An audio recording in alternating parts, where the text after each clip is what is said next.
Supreme Magus, web novel, Chapter 156, Consequences. With 3 out of 4 parasites wiped out, the camp had been further divided into 3 blocks instead of 2.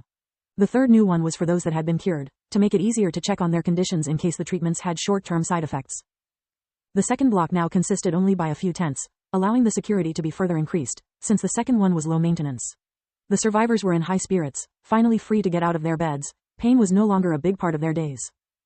After Gareth's death, Lith was urgently summoned in Varagrave's tent. Based on what Killian had told him, Garith was one of Candria's great powers.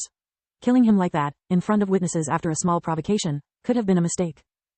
But it was one Lith would be happy to repeat, if necessity arose. He had never liked Garith Senti, and the fact that he had been willing to assault the only one that could cure him, was a testament of how dangerous he was. Lith had never left an enemy alive. It would mean to give him the possibility to bite his back. Thanks to his mask and uniform, only 2 people in the whole camp knew his identity. Even if the guards took a bribe and told Candria's mercenary guild what had happened to their leader, they wouldn't know where to look. The only problem was Varagrave. Being a sucker for rules, he probably wanted to reprimand him.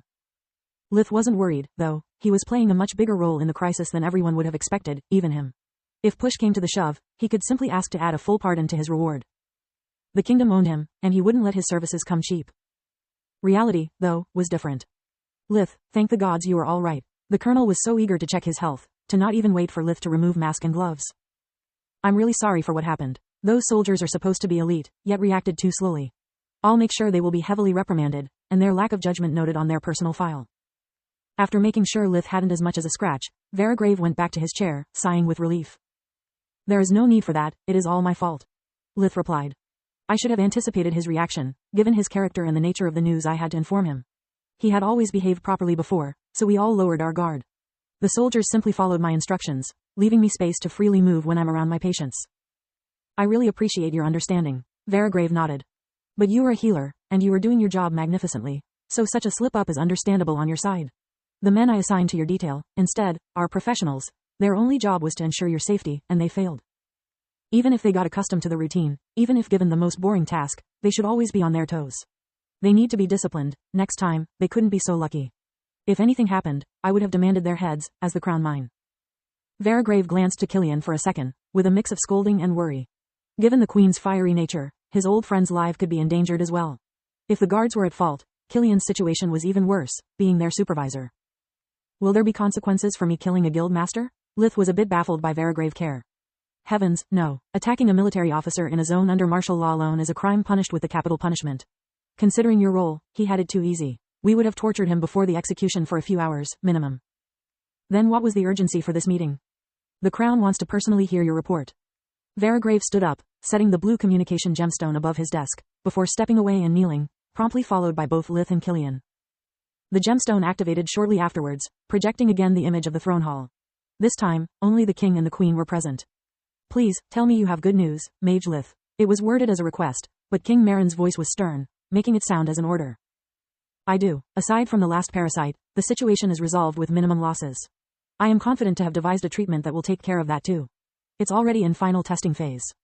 Once I'm sure there are no side effects, it can be passed to Professor Marth for him to assemble it in a single spell. I'm sorry it's taking so long, but my capabilities are limited, and I need time to double-check every step. Lith lied. He had devised 2 possible cures since the day he first visited Lady Zir. The only reason he had not wrapped up everything and went back to the academy was to make sure that Solus' worries didn't come true. You have nothing to apologize for. Queen Silpha intervened.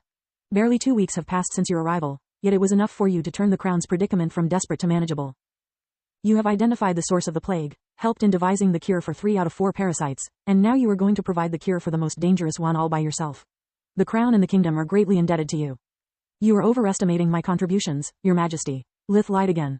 The cures are mostly Professor Marth's doing. I gave him the idea for the first, and then I deconstructed and modified his cure to make it fit the mana-blocking parasite.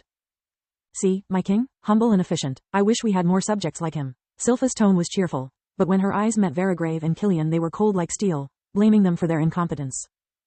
Killian swallowed a lump of saliva. The queen clearly knew about the accident, and wasn't willing to let it slide. We have yet to discuss your reward, Mage Lith. Do you have anything in mind? Yes, I'd like 2,000 gold coins. It was a sum big enough to raise his family status to the middle class, leaving him enough to buy all he needed for his future lab equipment and something to spare. That's it? The king was surprised. Wouldn't you prefer a noble title? We could easily make you a count. Between the lands and the annuities, you would earn much more. May I speak freely? King Marin nodded to his request. With what is going on in the kingdom at the moment, with the old nobles fighting the new ones, it would be like painting a target on my chest. I already have enemies inside and outside the academy, and I don't wish for more. Also, it would mean responsibilities that as a 12 years old I cannot shoulder. My whole family would have to relocate in a new county, where they would not be well received. They are farmers, Your Majesty. I'm sure they'll enjoy a quiet and slow life much more than social events and dabbling in nobility.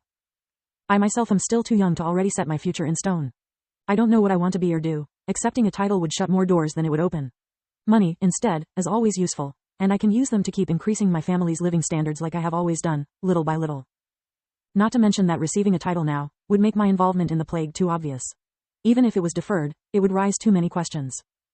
And more importantly, if I get a title, I would be forced to swear my allegiance to the crown, giving you the right to constantly meddle into my life. Thanks, but no thanks. He thought. That's too little. The queen blurted it out. Are you sure there's nothing we can do for you? At the moment, no. But if your highness feels so grateful, I would be relieved from knowing that in case necessity arose, I can ask for your support. We live in dangerous times, there's no telling when I could need help. Agreed, the royals said as one.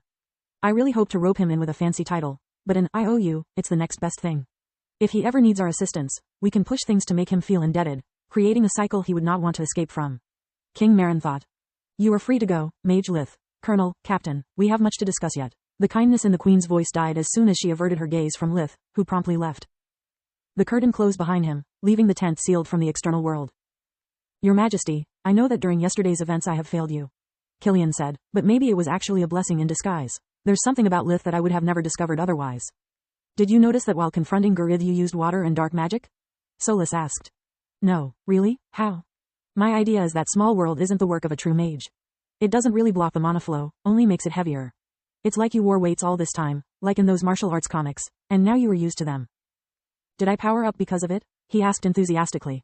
You wish, she giggled. It's just that now you can use a bit of magic, and I can change form again. Sighing in disappointment, Lith entered his new tent. Since the second block had been partially dismantled, a lot of bigger tents had become available, and he had received a much bigger one as living quarters. He had to change into his plague doctor uniform and wait for Killian, before going to treat Nindra. If everything kept going like he expected, it was only a matter of a couple days before he could go back to the academy. As soon as he stepped in, a cold sharp blade was pressed against his throat. 3 masked figures dressed like soldiers, 2 women and a man, were waiting for him, their weapons unsheathed and ready to strike. Lith from Lucia, you have much explaining to do. Solus immediately recognized the mana coming out of their tattoos and weapons. They were once again in the presence of the Talons.